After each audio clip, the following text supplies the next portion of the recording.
Bueno, ahora vamos a dar paso a la charla de los tesistas, junto con Osvaldo. No sé si... bueno, lo que vamos a ver ahora es un ejemplo de toda la información que ha recabado los productores CREA, utilizada en trabajos de investigación. Para eso vamos a ver dos trabajos de tesis. El primero es el que van a estar presentando Pablo Rodríguez y Wilson Laclau. Y el título es Efecto del antecesor de invierno sobre el rinde... No, perdón. Efectos de fecha de siembra sobre el rinde de trigo. Y lo va a presentar Wilson. Wilson es el que va a presentarlo, así que bueno, le damos la bienvenida. Ya te pongo la presentación. Buenas tardes para todos. En primera instancia quiero agradecer ahí en esta instancia es la primera vez para nosotros presentar frente a tanto público, y quiero agradecer a los directivos de CREA por invitarnos. Nosotros vamos a presentar el efecto de la época de siembra sobre el rendimiento de trigo, que es un relevamiento de chacras de todo el litoral oeste que abarca desde Colonia hasta Paysandú, incluyendo Soriano y Río Negro. Nuestro tutor de tesis es Osvaldo Ernst, que se encuentra presente. Quien les habla, Wilson Laclau, y mi compañero de tesis, Pablo Rodríguez. Bueno, a ver, ¿qué pasa con esto? Dale. Bueno, nuestros objetivos principales de la tesis fueron tres. En primera instancia fue cuantificar el efecto de la época de siembra sobre los rendimientos en diferentes localidades y en diferentes años. Segundo, fue determinar qué condiciones climáticas explican el efecto de la época de siembra. Y tercero, es proponer los rangos de fecha de siembras óptimas que permitan coordinar los requerimientos de cultivos con el ambiente. Está pasando. Nuestros materiales y métodos fueron a través de un muestreo de bases otorgada por los grupos CREAS y algunos de Copagrande y algunas entidades más. Se recolectaron casi 1.400 chacras desde el 2004 al 2009. Dentro de la base de datos, las variables que fueron otorgadas fueron el rendimiento, la fecha de siembra, localidad y la variedad de cada chacra. Y también a través de los datos climáticos que fueron brindados por la Estanzuela, la Facultad de Agronomía y la Garita Agrometeorológica de Mercedes, se estudiaron diferentes, tanto temperatura, precipitaciones, que a continuación se generaron las siguientes variables. Por ejemplo, esas son las variables que se generaron, fueron día de siembra, día de emergencia, floración, temperatura, que tenemos la temperatura de emergencia, floración, y la temperatura de llenado de grano, que es la temperatura los 30 días post floración.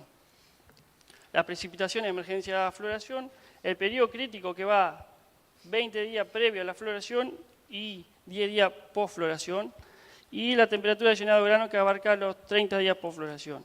Se estudió el coeficiente fototermal, que es en el periodo crítico, el ciclo emergencia, floración y el rendimiento. Dentro de los resultados más importantes que obtuvimos fue, acá mostramos la frecuencia acumulada de siembra según el año. Como vemos, existe una gran variabilidad entre los diferentes años en la base de datos, pero que en algunos momentos, como por ejemplo años contrastantes como el 2009, se siembra en la segunda década de junio, tenemos casi el 90% de las chacras sembradas. Pasa lo contrario en el año 2006, que recién para llegar al 90% estamos sembrando en la segunda década de julio. Pero ya entrando como algo general, más importante, es que la mayoría de las chacras se siembra dentro del rango óptimo de siembra, según la bibliografía. Pasando a lo cómo se dio la floración. La floración está determinada principalmente por la fecha de siembra, y el ciclo de cultivar. Y vemos que la mayoría de las siembras van, de la floración va desde la segunda década de septiembre hasta la tercera década de octubre. Existe una variación también, como mencionamos, que está determinada principalmente por la fecha de siembra y los cultivares que se utilizaron en esos respectivos años. Acá es algo, si bien es medio complicado verlo globalmente, pero lo más importante en este árbol de clasificación es que nos permite a nosotros ver cuál es la variable que más influye sobre el rendimiento. Es decir, por ejemplo, nosotros sacamos de las 1.400 chacras un promedio de 3.300 kilos, pero que a su vez, es un árbol, es un análisis estadístico que nos permite a nosotros ver en qué situación estamos. Por ejemplo, la variable que más influye en el rendimiento es la temperatura. Teniendo temperatura menor de 19 grados, que ubicamos más o menos 60% de las chacras con un rendimiento de 3.500 kilos. Ya cuando nos pasamos a temperaturas de llenado de grano, que son el 40% de las chacras, tenemos un rendimiento de 3.000 kilos. Esto demuestra que si nosotros ponemos el llenado de grano a temperaturas menores a 19 grados, tenemos un rendimiento más de 500 kilogramos que si la colocamos a temperaturas de más de 19 grados. Como sigue, tenemos después otras variables que van influyendo también, pero en menor medida. Acá mostramos una evolución promedio de la temperatura de los próximos 30 días. En el eje de la X mostramos lo que sucedió en la floración. Por ejemplo, nosotros nos ubicamos en el eje del 26 de septiembre, que es el día que consideramos como floración. A eso le hacemos la temperatura media de los próximos 30 días, que es la temperatura de llenado de grano, y nos ubicamos en una temperatura aproximadamente, dependiendo la situación de localidad, en diferentes temperaturas. Nosotros tenemos el rango que nos había dado de temperatura, dentro del árbol de clasificación como la más importante, y a situación de la bibliografía. A partir de esto nosotros sacamos un rango de las posibles, de lo que fue la floración, para cada localidad y en promedio. Nosotros vamos a considerar como la temperatura óptima y considerando los niveles de riesgo de helada que pueden existir en esos momentos, porque nosotros consideramos una probabilidad de helada del 10%, es decir que el 90% estamos fuera del riesgo de helada. Entonces, por ejemplo, para el caso de Colonia, la floración óptima estaría entre el 21 de septiembre y el 26 de octubre. Ya cuando pasamos más hacia el norte, ya se va a más temprano. Pero como dijimos anteriormente, tenemos que considerar los niveles de riesgo de helada, porque nosotros colocando la floración en Soriano el 2 de septiembre, tenemos probabilidad de que se registren entre 3 y 4 o 5 heladas en la primera década.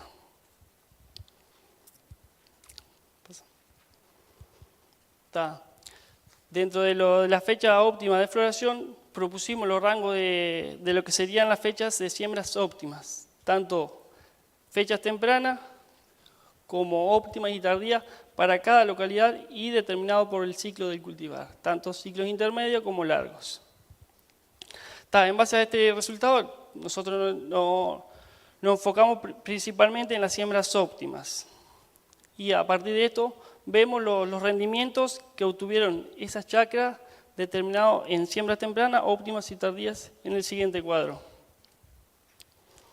Acá vemos, en términos generales, enfocando a lo que es las siembras óptimas, que tenemos más o menos los mejores rendimientos, pero en alguna situación particular, como en el caso de Colonia y Paysandú, para los ciclos intermedios, que si bien los rendimientos en esas situaciones son más elevados que las siembras óptimas, estos son por situaciones particulares. Por ejemplo, en el caso de Colonia y Paysandú, el número de chacras que están determinados ese rendimiento son muy bajas.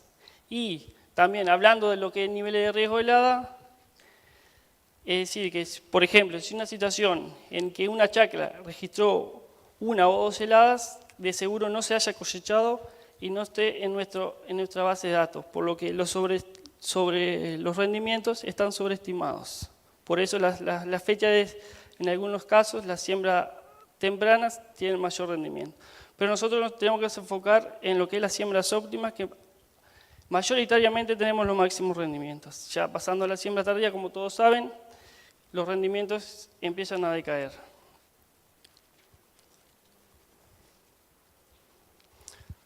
Otro análisis estadístico que hemos logrado es establecer qué variable tiene mayor impacto sobre el rendimiento y cuáles actúan positivamente o negativamente sobre el rendimiento.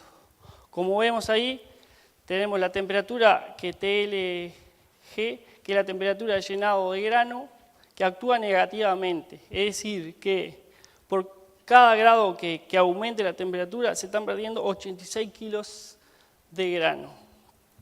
El coeficiente fototermal actúa positivamente, por cada variación se aumentan 300 kilos de rendimiento, también vuelve la temperatura a afectar negativamente, pero que es la temperatura de emergencia floración, que por cada grado se pierden 62 kilogramos. Y las precipitaciones de mayor medida es la precipitación en el periodo crítico.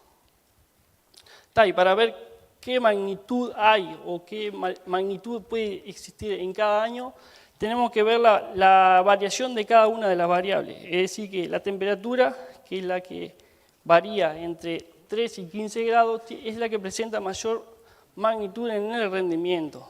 Es decir, que en un año se puede variar entre 1.200 kilogramos.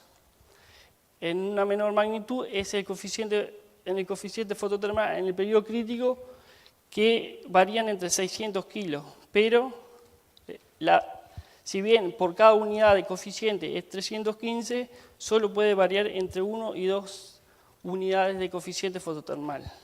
Y la temperatura de emergencia floración y precipitaciones en el periodo crítico son las que tienen menor magnitud.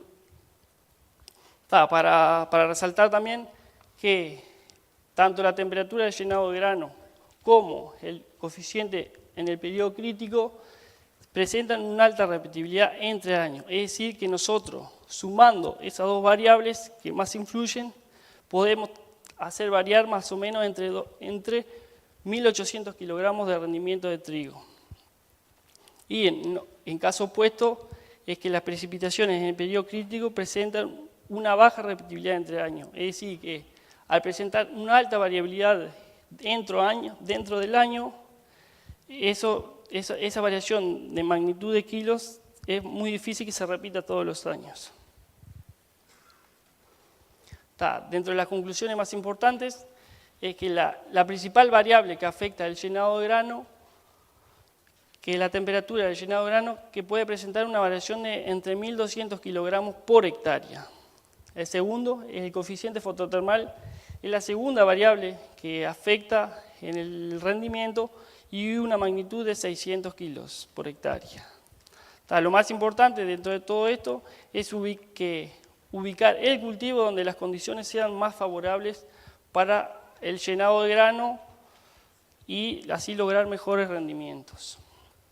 Acá nosotros, a partir de todo lo que mencionamos anteriormente, hicimos unos rangos tentativos de fecha de siembra para que las condiciones sean las más favorables, considerando la variabilidad que existe dentro de cada una de las variables. Es decir, por ejemplo, para el caso de Colonia, un ciclo intermedio lo podemos sembrar el 5 de junio al 21 de julio. En el caso de Paysandú lo debemos sembrar el 25 de mayo hasta el 11 de junio. No quiere decir que si sembramos después del 11 de julio, por ejemplo, no vayamos a tener buenos rendimientos, porque tenemos que considerar la variabilidad que existe dentro de cada localidad. Y lo mismo pasa para el caso soriano, es más o menos así. Esto más o menos es todo lo más importante de nuestra tesis. Muchas gracias.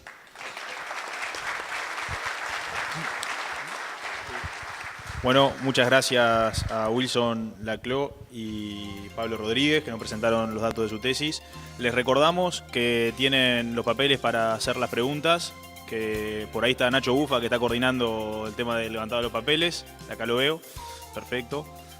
Así que para todas las presentaciones, luego de estas charlas va a haber